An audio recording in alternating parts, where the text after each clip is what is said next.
Welcome back to another episode of Spiritual Teachers Podcast. With me today is one of my dear friends and sisters, Sharea. Sharea is a Lakota. Sharea is of Lakota and European descent. Sharea desires to connect people back to themselves and the earth with food as medicine, Ayurveda, ancestral lifeways, and healing and remembrance. So it's such an honor to have you on today, Sharea. Hi, Peter. I'm so excited to be here with you. This is this is gonna be awesome. So we're gonna talk about the Lakota culture. We're gonna talk about ancestral remembrance. We're gonna talk about healing historical trauma and ancient wisdoms, as well as whatever spirit guides us to share as well. So the way that we've been doing the podcast is we normally like to hear about your journey and how it all started for you. And would you be open to sharing that with us? Yeah, of course, Peter. And it's really beautiful because as my journey towards my ancestors and back to my own culture unfolded in the same timeline as me meeting you, really. And I've also always held that it was like a reward for a time in my life. In what feels like many lifetimes ago, was a professional chef. That was the career choice that I chose after high school. Mm-hmm. And I was living the dream of a chef, if you would, in South Dakota, living above a restaurant, working like crazy.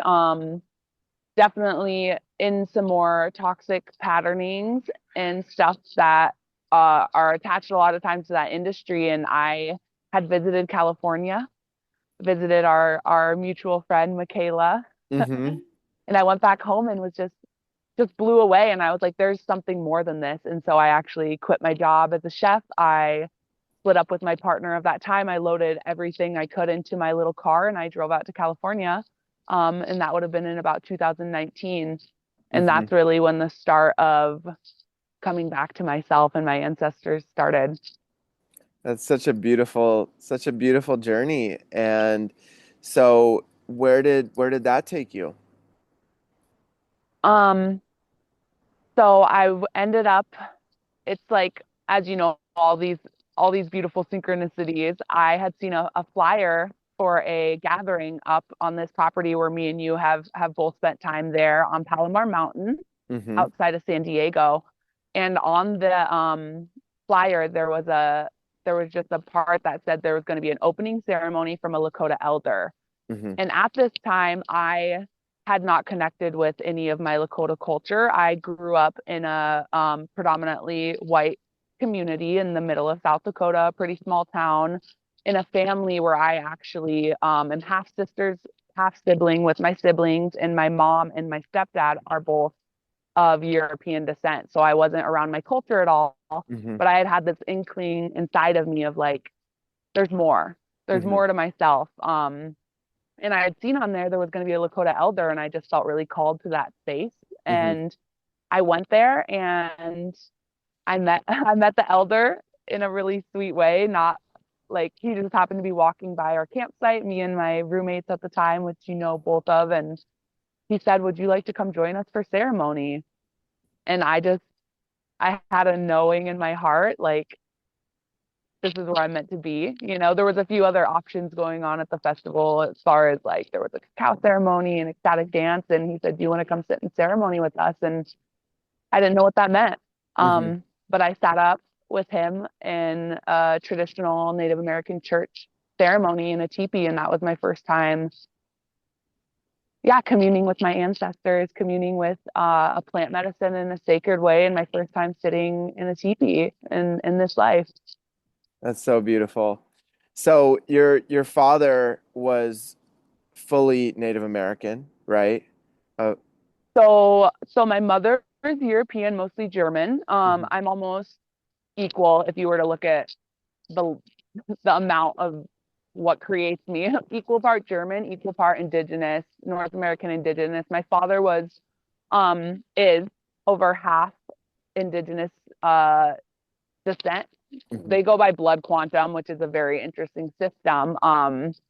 But he is over half, and that makes me just a little bit over a quarter. My grandmother was almost full. And my ancestry is the Assiniboine Nakota and then Hunkpapa Lakota on my father's Mm, line. beautiful. And that though, So he is a tribal member in Fort Peck, Montana. okay, okay, beautiful. So traditionally, those tribes lived in South Dakota, Montana, like those areas.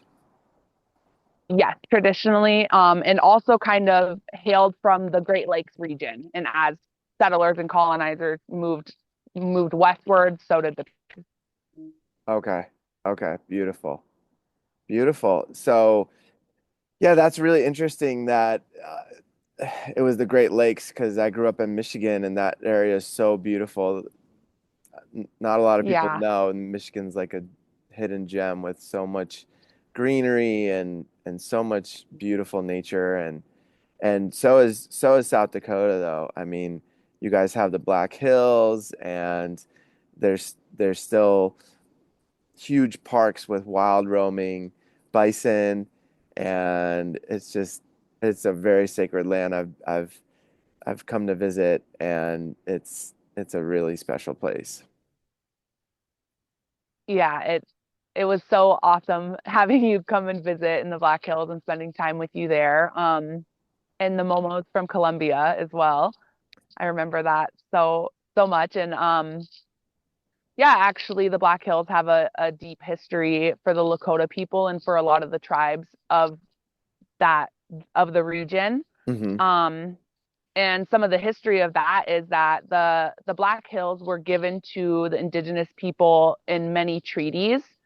And so as of right now, like the Black Hills still are legally Lakota land, and the government, as you know, like they found gold there, and then there was a gold rush, and so people have occupied the Black Hills illegally for a very long time. And there's a lot of current work going on to prevent mining and um, continued mining and extraction of the Black Hills Hmm. Hmm. in our ceremonial sites. I was something that drew me back to South Dakota after my time in California was to go connect with the people and the ceremonial lands of my own people. And Hmm. so I was lucky enough for a few years in a row, and actually this spring I happened to be back there, so me and my partner could hike Black Elk Peak and do our traditional spring equinox ceremony.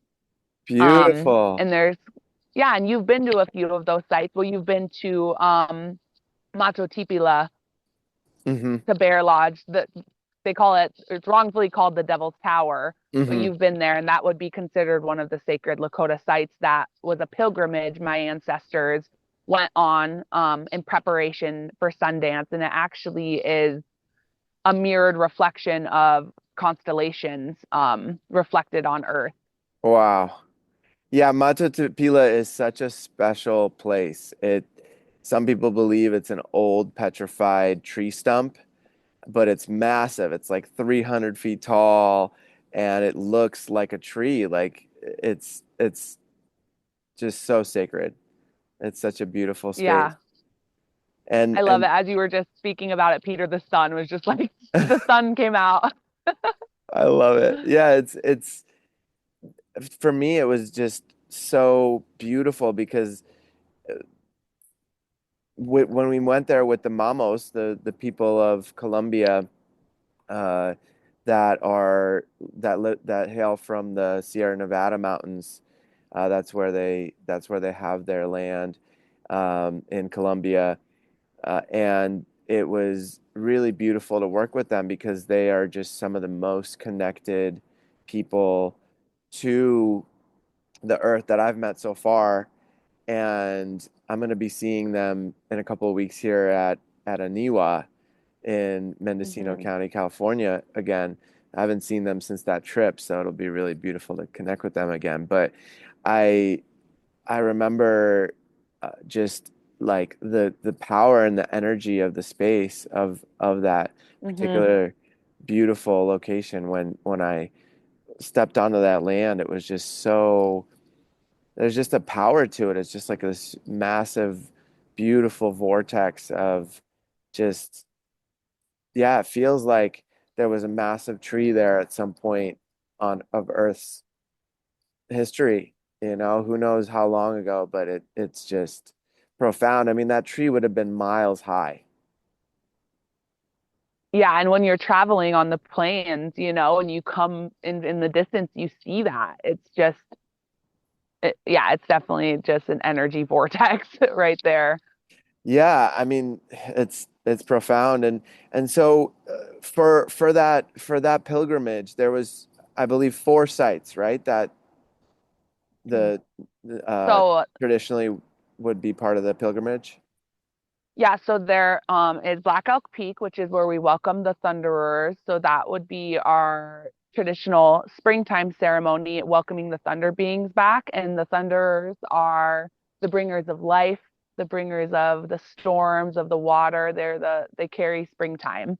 The And Wakiyan. so, the Wakia, yep. Hmm. So the Wakia come in the spring, and we would go to Black Elk Peak to welcome them. And something that was profound to me as I in modern times and driving to these sites, this would have been a pilgrimage on horseback or Right. by feet, you know? And then it goes to the Peshla, which is really relevant with something I wanted to bring up with you today. The Peshla is the center of the Black Hills, and it's like a very high meadow, actually. So it's like it's like bald, if you would. Mm. There's much life there. There's flowers and grass, but it's an open field in the center of the Black Hills. Um, and the Lakota Nation bought that back actually and prevented it from being further developed. Oh, In the last, I beautiful. want to say the last 10 years, they bought that back from the government or whoever owned it Hmm. at the time. Um, and yeah, I'll share briefly on the Pesh Law because today actually is the last day you can go and submit public comments to prevent the the privatization and the mining, the potential mining of the Pesh Law. And so that's something that's really important. I'll just speak it out loud because we're giving energy to that. Hmm. Um, so yeah, to preserve that for future generations, it's really important that we prevent any test mining going on. And that also is just like really showing the ways that there's a continued attempted privatization of sacred ceremony sites and disregard of indigenous rights and relations with our land. Hmm. And so from the Peshwa, the next place would be the Inyan which is the rock making mountain. It's near Mato Tipila, near the Devil's Tower, Bear Lodge. And so you would go there and you would gather your stones to go to Sundance at the Bear Lodge. Oh, beautiful. And so I was lucky enough to one summer to do the whole pilgrimage with a group. There's multiple groups of different bands of the Lakota Nation, different youth groups that put together special times to go out there. Hmm. Um, and I was able to join and yeah, welcomed into those spaces, which I felt really grateful for. That's super amazing. That's so amazing that you have been able to experience that whole pilgrimage because this has potentially been going on for thousands and thousands of years. Yeah, and for me to like when I was in those spaces, just to think about like how it's been a long time since anyone in my specific lineage was allowed to or able to go into those spaces. Wow. Yeah, that's And that's so so that really special. And so I kind of spoke on what would happen at those sites, but the Peshwa, I'm not 100% sure what the tradition of going to the Peshwa was, but what I was invited to in the type of ceremony space was a wiping of the tears. And it was a mm, grieving ceremony, a community grief circle, and ritual, which coming back to something we spoke about before our call was just this loss of the collective ritual and the collective thresholds, whether it be coming of age for women or men, or community grief. So we could come together as a community and grieve all that there is to grief to grieve of the world, you know. Hmm. And for those not familiar with the wiping of the tears ceremony, traditionally there's sage used, right? Or some sort of plant to wipe, right? Um, I'm sure that different bands, even different tribes and different bands, probably have their own protocols and procedures. I don't speak for all Indigenous people or all Lakota at that, but what I've experienced has been with eagle feather. Oh, wow. Okay. Yeah, using an eagle feather. And usually the chanupa is also involved. It's one of the ceremonies with that a chanupa is involved. And the Chanupa is a sort of peace pipe, right? Um, yes, and what I've learned is that like a peace pipe is a separate is a different type of pipe, and the word chanupa itself means the pipe Hmm. in Lakota. So Okay. I could see how that could be either. But yeah, the Hmm. chanupa, as I'm sure you're familiar with and others might not be, is utilized in its own ceremony. It is utilized in Inipi and Sweat Lodge. It is utilized and communed with during Sundance ceremonies, and then as well as wiping of the tears and other times when people are called upon to bring out their chanupas and pray. It's technology used to pray. Yeah, yeah, absolutely. It's a really it's just a very sacred tool, right? And I think that for most people it's usually gifted to them or made specifically for the individual traditionally, right? Hmm. Can you Yeah, can you or speak invited to. Like, yeah, someone is gifted. yeah, can you speak a little bit more on it? Go Like ahead, Peter. what was its um what does it represent? Like, I know there's two pieces that come together, right? Like the masculine and feminine. Yes, the masculine and feminine are represented there with the two pieces, the head and then the staff of the chanupa, if you would use those words. And it was one of the ceremonies brought to the Lakota Nation from the White Buffalo Calf Woman. Mm. And it was meant to bring healing to the nation because at the time there was a lot of hard times for our people. And the White Buffalo Calf Woman brought the chanupa, and Orville Looking Horse is the, I believe, 22nd carrier of the White Buffalo Calf Woman's chanupa that was gifted. So he Wow. carries that sacred bundle. He's one of the elders and wisdom keepers of the Lakota people. That's amazing. Yeah, I um so traditionally the Chanupa is used for prayer in different ways, right? Hmm. And you can And yeah, as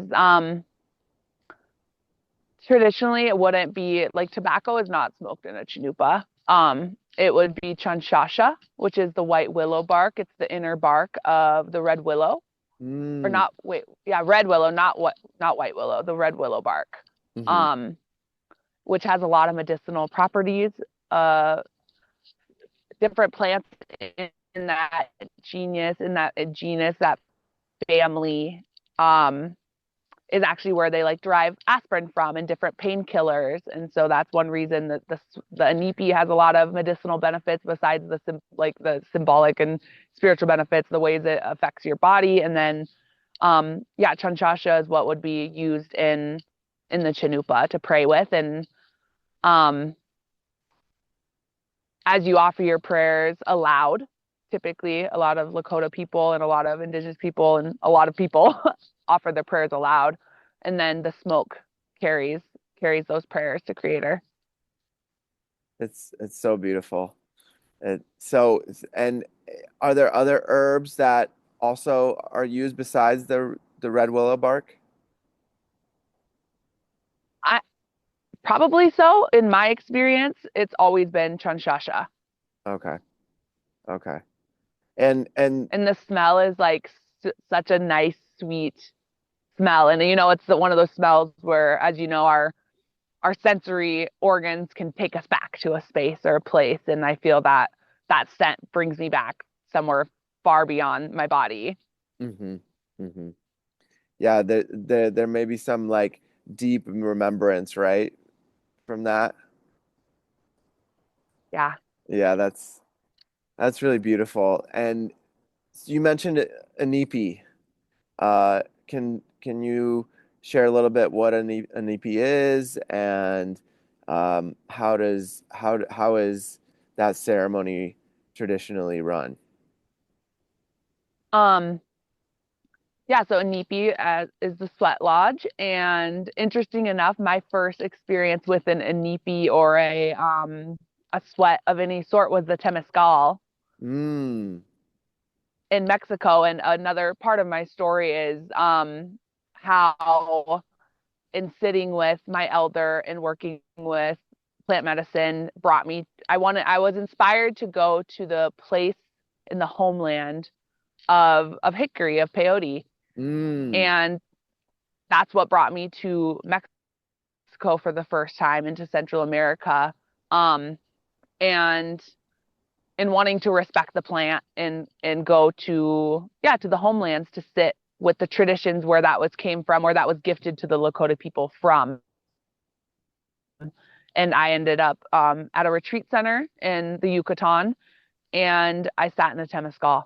Wow. And that was my first time in a yeah, in the sacred womb, in the rebirth renewal space like that. And so similarly, I'm sure even Inipi has its nuance across different bands. As you know, it's spread to a lot of different places. And I like to think that all cultures have had some sort of renewal like that, where we're bringing all the elements together. You're in a dome made of earth, whether it be clay, whether it be stone, or Lakota is, the willow and would have been traditionally hides. And now sometimes people use blankets or different types of like canvas tarps for Hmm. the outside of the nipi.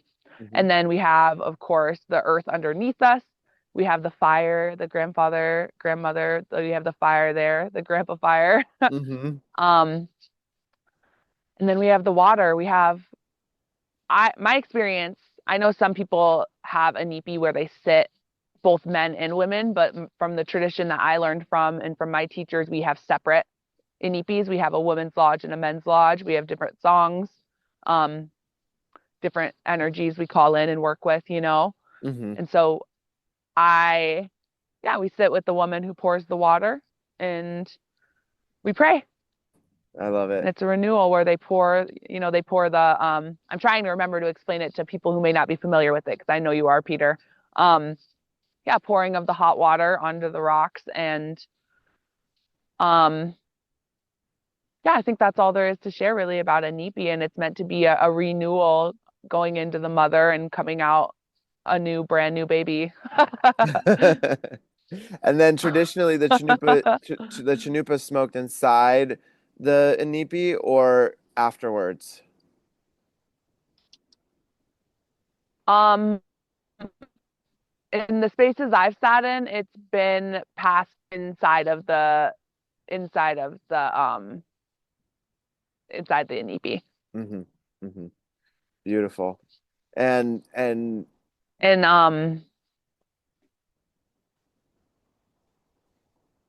so go ahead. with the with the inipi, the individual who carries it, right, that has a connection with that tool, that beautiful sacred pipe, they usually load it with prayer, right? Like they'll pray with the willow bark and then put it inside and then pass it around to the community, to the people in the sweat lodge to pray pray together, right?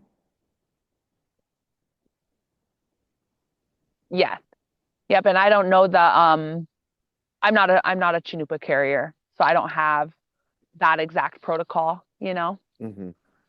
And I think that it is something that's like beautiful to comment on, is the like how living in the times we live in modern times, that like there's parts of these ceremonies that I think the gist of them can be shared, or like lessons from them, general things. And then there's the beauty of if someone's called to it and able to go to those spaces, the beauty that unfolds in like the organic, just being in the ceremony. There are things that I feel are meant to be like kept sacred. For sure. For sure. Yeah. Yeah, it's a very sacred and special space for anybody that's able to experience it. And um, I'm very blessed to have been part of several of those ceremonies. So uh, yeah, it's something that just needs to be experienced. Yeah. And I think just the intention of coming into a space and community to pray. That's what the NEPI is. We come together to pray we come to ask for help. Hmm. That's something I feel like it's a very humbling experience, because to come together in community and express what's on our hearts and what's not on our hearts, because Creator knows what's on our hearts, but to come together and pray and ask for help and ask for pity and to really just show up like that, again, as I feel like a ritual that our society is missing, that bonds communities, that bonds us with the earth, that creates connection. Absolutely. Absolutely. And for me personally, it's my favorite way to pray because for me, it's like being on the earth, being inside of the womb of the mother earth, it's like it's so sacred and it's so beautiful and I'm so grateful to have been invited and have had some of these experiences. So it's really beautiful. I wait for the day that I can sit with you and Skylar in one. We haven't done Ah, that yet. yeah, that'll be really special. Um, huh. And I wanted to bring up I wanted to bring up one of my ancestors and someone dear to my heart, and that really inspires me in all the realms of things that I study and am drawn to in this life, and that is my grandma Lucille. So it's my father's mom. Hmm. I didn't have a chance to really get to know her in the physical Hmm. this life, but we have got to connect so deeply in the spirit world and in the unseen. And yeah, I just wanted to speak her name out loud. And I feel like all the work that I do and all the ways that these ways have came back to me is like a prayer that she held. Mm. Um,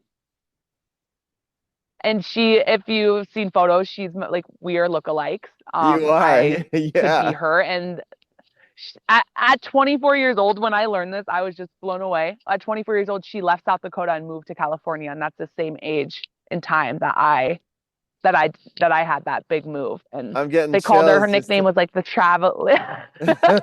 Her nickname was the traveling woman, and this is a good segue into other things me and you have spoke about, Peter, that she wasn't able to because of restrictions culturally, and the law wasn't able to lead into her cultural practices due to colonization and due to boarding school era.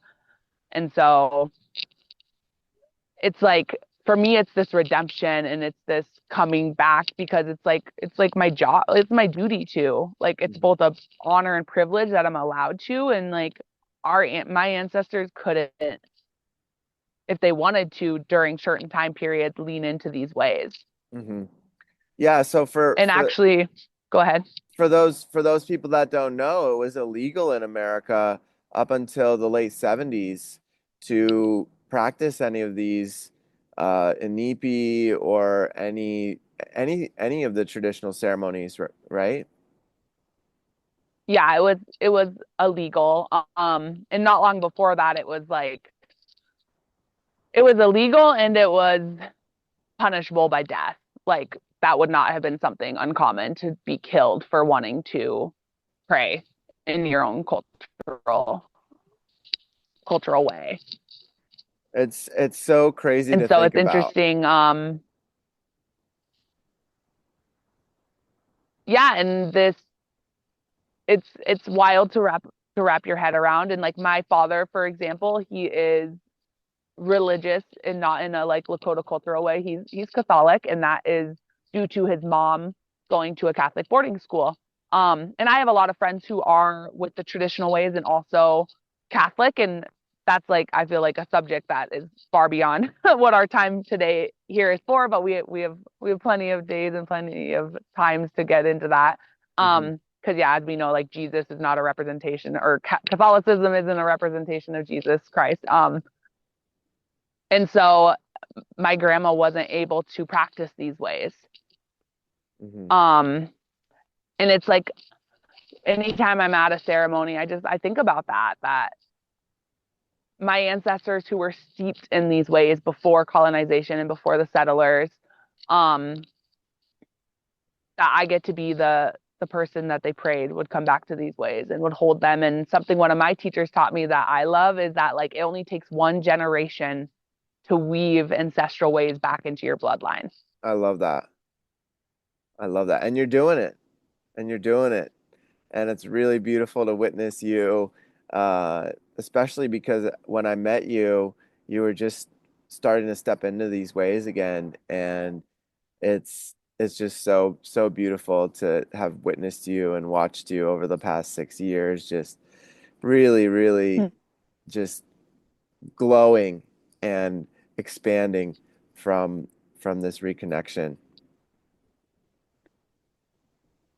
Yeah, and I feel like a lot of where me and your worlds merge as far as yoga and Ayurveda and mindfulness has allowed me to like really um these are tools and privileges that a lot of people in my lineage weren't able to access or didn't have there, or they didn't go find them, because it was really a exploration for me to find these ways where it's been able to where I've been able to heal in ways where it ripples through my bloodline, and I know it will ripple forward into me and Skylar's family when we choose to have that to bring a family into the world. And yeah, that historical trauma healing has been one of the main areas I've worked in the last 5 years for myself, and with the desire to someday share it with others. And I get to see how um whether it be substance abuse and different things like that really affect my family and my elders. And I've got to have the realizations around where that stems from, Hmm. and have the understanding like when your entire culture is taken from you, of course, to cope with life, people lean on those things. And I just feel grateful that I um have leaned on other things that have allowed me to heal my nervous system, heal my neural pathways, and to come to a place of sobriety, which is a isn't doesn't exist in my timeline, in my or it does in my timeline, but not in my lineage on my father's side. Yeah, and to add to that, I think it's really beautiful when people open up to all types of different ways of healing, and I believe that the people that I know that uh, are in my circle and that I meet throughout my journey, the people that are the most embodied, the most connected, the most um, healed from their childhood experiences and from ancestral trauma and so forth are the ones that really connect to various different ways, uh, where they incorporate all different types of tools from different cultures, from different ancient ways like yoga, um, you know, uh, sound healing, working with Amazonian medicines from the Amazon in South America, like you name it. When people really um, find these tools and utilize them, that's what seems to really give the full picture for people and really show them the truth of this reality and the truth of what we're we're here for, as humans. Yeah, like coming back to oneness and Y- wholeness. Yeah, like it's a representation of unity of the planet, of unity of everyone coming together, right? And that removal of racism, that removal of like this body being oh, because that person looks that way or this way. No, it's about the soul, right? Because the body is like a coat, it gets shed, and but the soul is what lives on. Yeah, and I think like if you look at any culture, it's culture comes from emerging of other cultures, Hmm. like that's that's at the root of it. And as far as like one of my other teachers shared this theory of just like I'm trying to think of how to concisely express it. Hmm, just cultural exchange. There's a beauty. I have compassion for indigenous folk that have a wall up against sharing certain ways. I have compassion for them because it takes a lot of healing to have forgiveness. Hmm. And for a long time there wasn't a cultural exchange happening. The cultural Hmm. exchange is welcomed and there was a taking happening for so long. Um and as we had just spoke about a place where we weren't able to express any of our cultural things because it was illegal. And Hmm. so there is a safeguarding that happens and I just like honor people who feel that way, Hmm. and I also encourage all people to lean into their own ancestral practices because then there's this beauty that happens when you are going to an elder and they are teaching you a Lakota song and you have a song of your Euro indigenous ancestors or a story or a recipe or a instrument. I learned in this class that I've been doing that there's over 15,000 percussion instruments in the world. And Wow. you go to a drum circle and there's 12 djembes and like we love the djembe, Right. but like where are our drums and just thinking of the richness that happens when we can lean on our own culture and we can all exchange. So it's Hmm. less of this like extraction energy or like yes, learning from other cultures. And I think because the genocide of my people has been so recent and we have clung on to it and it's been in the last 100 years versus European indigenous ancestry, I'm having my own challenges in getting back to a pre-imperial time. Hmm. I'm trying to get back to my own European ancestral roots so I can honor my mother line in that way, and that's why I took up weaving, because Mm. I can't trace that back, but somewhere in all of our lineage there was somebody weaving cloth, Hmm. That's really and so beautiful. I just think yeah the beauty of it takes extra work. That's one thing, and I think with like the state of the world, if the fastest way for us to get to oneness and connecting is through people leaning on more North American indigenous traditions, that like we are not in a state of the world to like not be like moving, like we need people to come together and care about the planet, care about the earth, care about themselves and each other.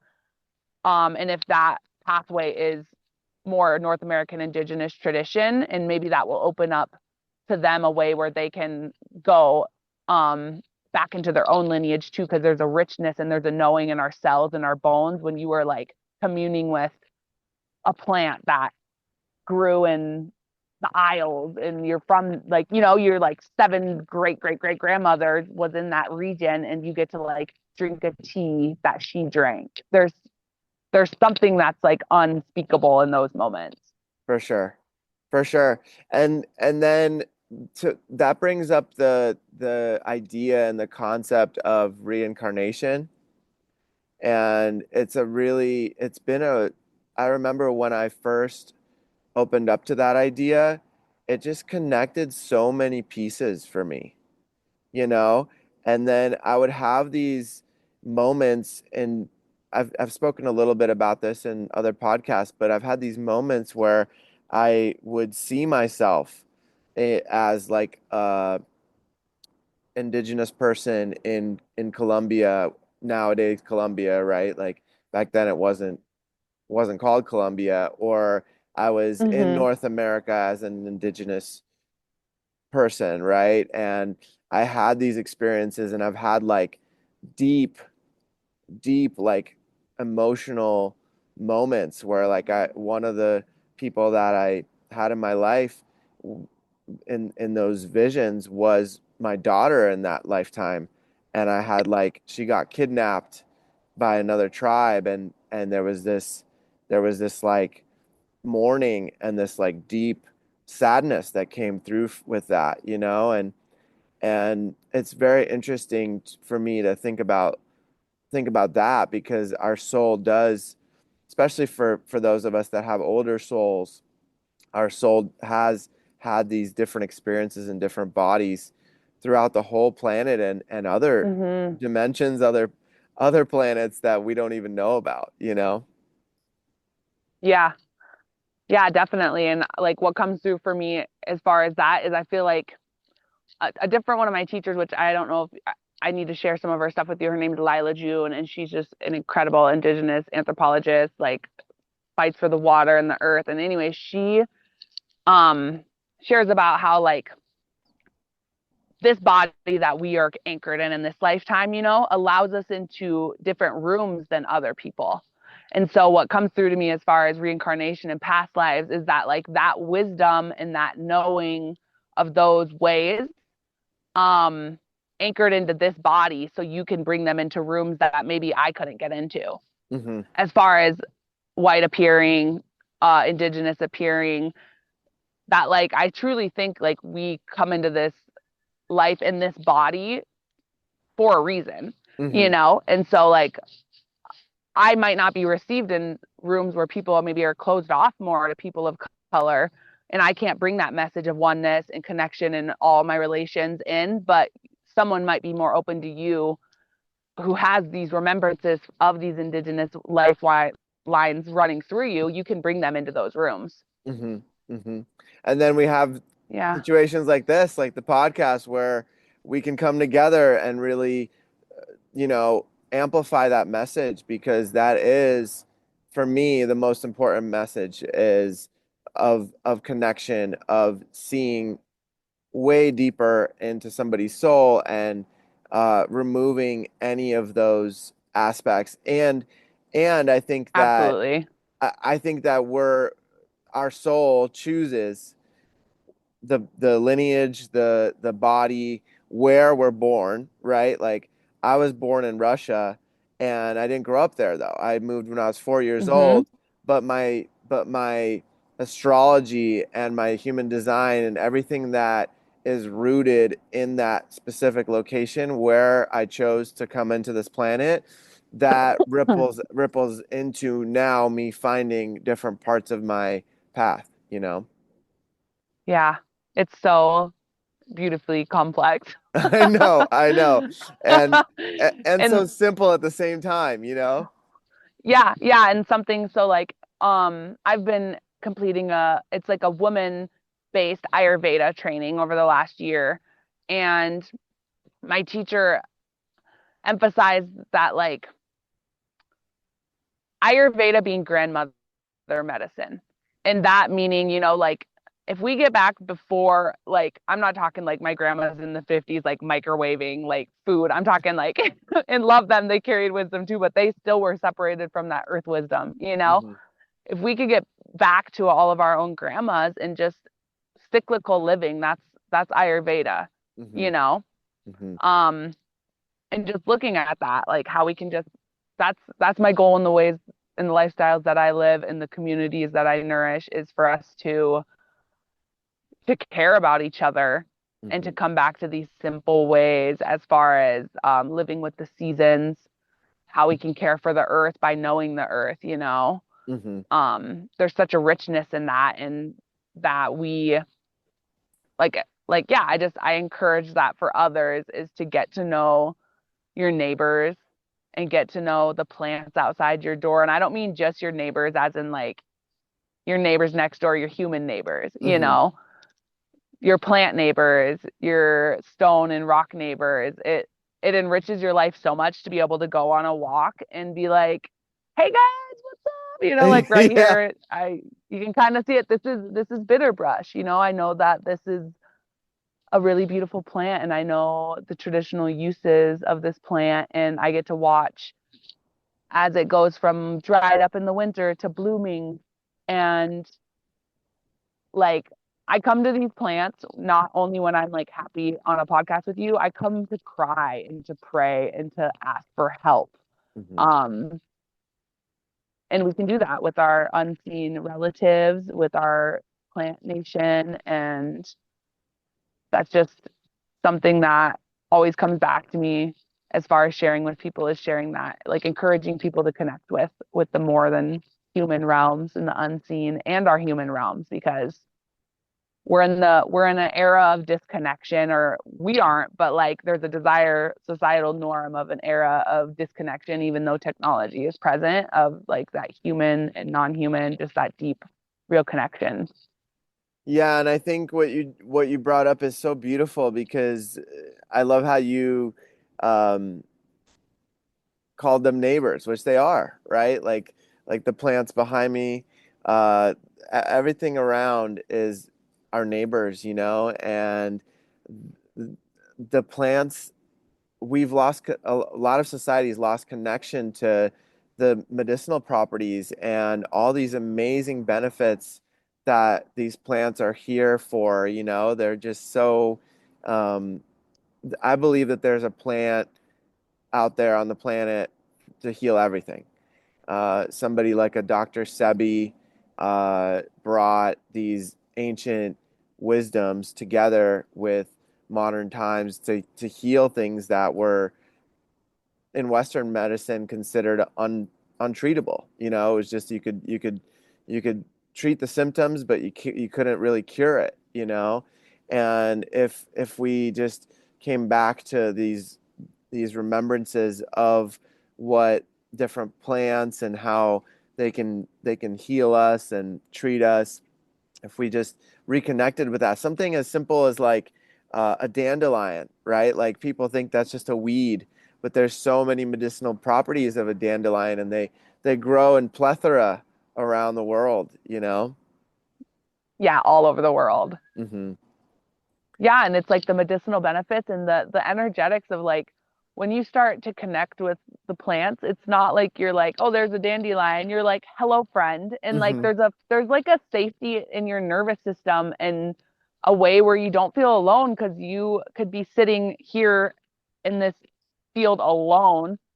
And I have like 15 friends around me, not including like the goats and the sheep, but like these plants, there's a familiarity there. There's a way where you don't feel alone when you're alone, because you're not, Hmm. so there's the medicinal benefits, the energetic qualities, the like being itself, the spirit of the dandelion, Hmm. Yeah. I Yeah, absolutely. I love that. I remember as a kid, I would like go up to trees and put my hands on the tree and like send Reiki, which I didn't know what Reiki was back then, but like yeah, healing energy to the plants and the trees. And yeah, it's so important for people to find that connection with self, right? Like it all starts with self, like self-love, and then from there starting to spread that love because it's really infinite. We can't there's no way to not continue to open and love. Like we can just continue to love all of it and continue to open our hearts. yeah, I love that.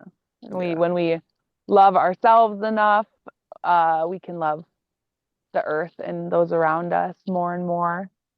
And that's like when I think of my healing, like my healing journey, if you would, it's like we don't do it just for ourselves, it's for the betterment of all. Like there's a saying of like, I am not well until you're well. Like Mm, I'm not well until my neighbor is well, I love and that. when we can, the interconnectedness literally of like, I can't be well until my neighbor is fed, like Mhm. just that, the community with our plants and with, I know I keep saying it, but just like our neighbors, like it's something that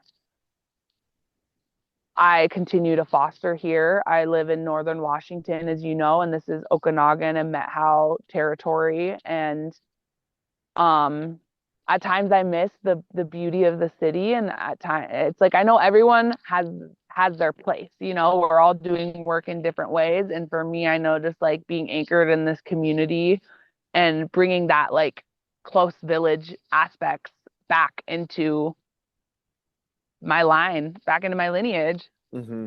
Mm-hmm. And the Yeah, plants have been such an important part of it.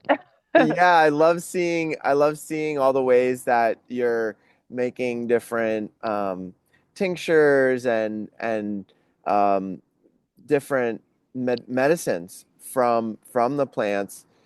Would you like to talk a little bit about that? Yeah, and something I've learned over the years is it's really easy to like or not, I'm trying to think of how to describe it. There's like fad things where people's like get the adaptogens and it's like you're getting it shipped from who knows where Mm-hmm. across the world when like Ayurveda, there's qualities of plants. Chinese Mm-hmm. medicine, folk herbalism, there's qualities of plants. And so how we can connect with our own region, our own area by finding the plants that are the medicines we need to come into balance. Mm-hmm. Um, there's a quality of I don't know, there's a mineral. I'm trying to think of an example exactly, but like ashwagandha is an adaptogen. It's great. It's a traditional Ayurvedic medicine, and it's like, well, where's that coming from when there's like adaptogenic plants outside your front door? Mm-hmm. And so that's a big thing for me is like how we can talking about like wanting good for all, like good for the earth, Mm-hmm. to just to work with the plants that are accessible to us. And it doesn't have to be like out your back door, even just like in on Turtle Island. Um, there's typically plants that have the medicinal benefits of plants from other countries or other parts of the world. Mm-hmm. Yeah, and And I'm not saying I don't go ahead, Peter. Turtle Island is another name for America, right? Yeah, Or yeah, because it kind of looks like a turtle when you zoom out, right? yeah, I love that you called it that because I have such a deep connection with the turtle medicine, and that's been my main that's been my main power animal since I was a little kid. I had like a huge turtle collection of turtles from all over the world that were made out of rock or wood, and I didn't know it at the time, but it I continue to unravel what that means for me to this day, working with that medicine. yeah. And I love that how you like were born in Russia and now you live on Turtle Island, and that's always been your medicine. Yeah, yeah, it's really interesting. And then recently, it's been about connecting to the bear spirit, which is, very, very prevalent in Russia and in some parts of America. And I have this bear hat on from the region that you live in now, like the Northwest. Yeah, it's been beautiful living here. It's a really rich culture. The Coast Salish and the Greater Salish region. Um, and Skylar helped me because I really miss being on Lakota land. Hmm. There's a part of my heart that really misses that. And he reminded me that, and I've heard stories from indigenous people here, in this region too of the trade route. And he's like, Mm. we would have been over here too, and like there was cultural exchange going on, like Lakotas wear dentilium, which are these shells on my earrings here, and we don't have an Mm. ocean in South Dakota, like these were traded from the Coast Salish, the ocean people. Mm. Hmm. I And love I so for love me that to he find like I love go that ahead. he did I love that he reminded you of that. Yeah, that's a really beautiful reminder for sure. Yeah, and we for me to lean into to the like I'm here for a reason Hmm. on this Met Howe land. how I can lean into the cultural ways here. I've been working with this group that is hosting a primitive skills gathering, and it's an ocean gathering. And I am Oh, just wow. like thrilled because it's such an unknown world to me. A lot of these plants here, where I am in the Met Howe Valley are similar to the Black Hills. And I was really connecting with the plants there, and I get to see these relatives here, and the ocean is just a new world to me, and I'm so excited. And I know that like Assiniboine, we're also canoe people, and so I'm just like, it's all coming together, in these ways that our ancestors culturally exchanged, Hmm. um, ways and practices and ceremony. And I'm really excited to go like harvest seaweed and pick berries and lean into gathering and more traditional ways of the people from this land, because I think that's when we connect with those ways is how we can uplift and amplify indigenous voices and take care of the land that we're residing on. Yeah, yeah, absolutely. I'm really excited that you're gonna learn that and be part of that. That's really, really beautiful because the ocean has been such a big part of my life, and I'm so connected to the ocean. I live in the desert now, so I miss the ocean very much. Yeah. But I Yeah. as you were speaking from a higher perspective, it's also our souls are called to specific parts of the planet at different times for a deeper purpose, right? Like just by us being in certain parts of the planet with the frequency that we hold and the light that we hold, uh, anchors in that light into the planet. And I just wanted to share that piece as well because, I had a Hmm. moment during one of my plant medicine journeys with ayahuasca where I remember like seeing the planet from above and it was nighttime. And I remember just like seeing different lights coming online, like just lighting up, and then knowing that those lights were these people just holding the grid work of the planet, kind of like this web of light to help the awakening of the planet. So it's for me that's a really beautiful Mm. image, right? Where it's like we come to certain places like Encinitas to really learn about ourselves, about the journey, and then we get placed by spirit, I believe, in these different locations to amplify and to bring light into these spaces that really need it. Yeah, I feel that. And I can speak just briefly to a little bit of the history of the land I'm on, the Met Howe people. Hmm. I feel that so much with me and Skylar, and like anchoring in here. This they called this like this was the medicine cabinet in the pantry of the people here. It is so rich. We live on the southern low hills of the Cascade National Park. It's a Cascade Wilderness. It's a huge mountain range. And the indigenous people would come here to gather medicines and to have ceremony and have their gatherings. And the Cascades was kind of this was like a portal over to the ocean. You know, Mm-hmm. we're on the east side, a little bit. Yeah. Anyways, we're on the east side of the mountain range, and just that like, how to describe it. The land misses people that honor it. Hmm.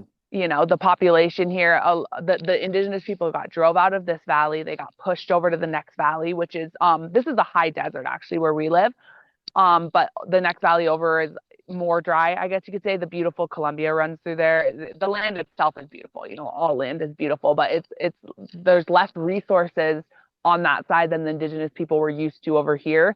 And this side got very settled, and there is not a diverse population here. If you There just isn't a lot of diversity here. Hmm. And there's not a lot of the traditional people on these lands. And so I love to think that, like, of course, the people miss the land and like the land misses its people. So, like, me and Skylar can come here and like be in this way of honoring the land and connecting with the plants and the animal nation and reminding our other neighbors of what that can look like.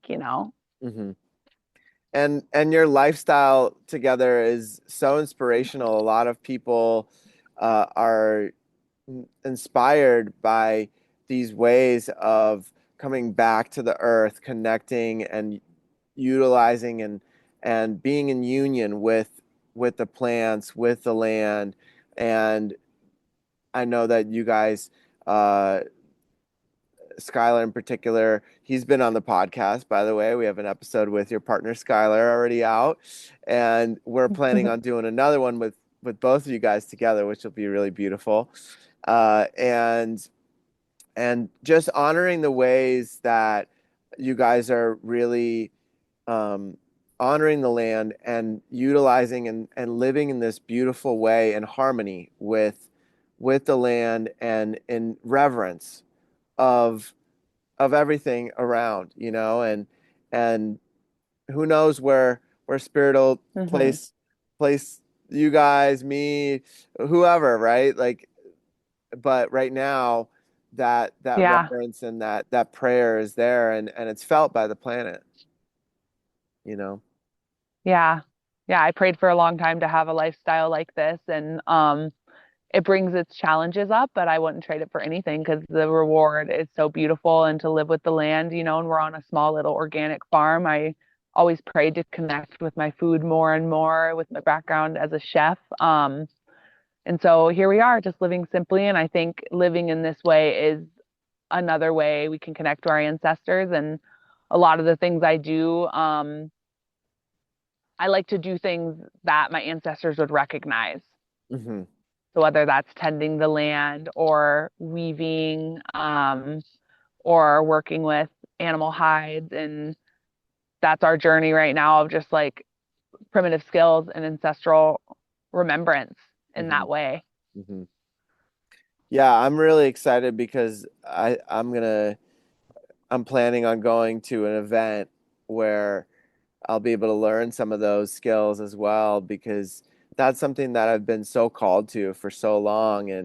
And one of my buddies out here in Las Vegas, he's very embedded in that culture, and he's like an expert flint knapper. He's like one of the best in the world, Uh-huh. and he's really good at tanning hides and like making traditional slingshots and all these really amazing things that every day I talk to him, he's like, "Oh yeah, I know how to do that." And I'm like, "Bro, why didn't you tell me?" You know? And so yeah, I'm just really excited to learn more of that, and maybe I'll see you guys at that event potentially in September.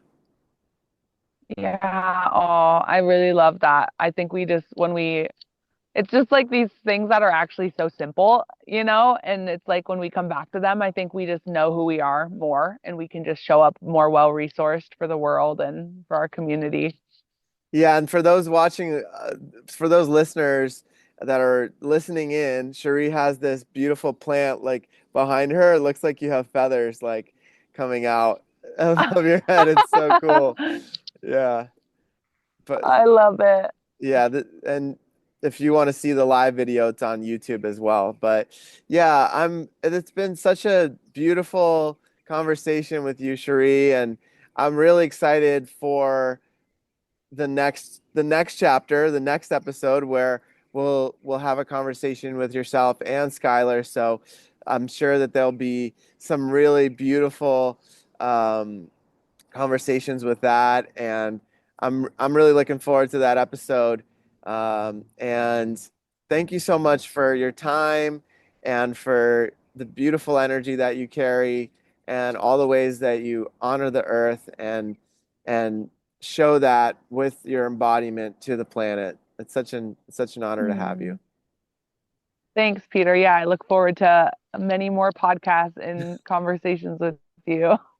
I All love you right. very much. I love you too. Until next time, Cherie.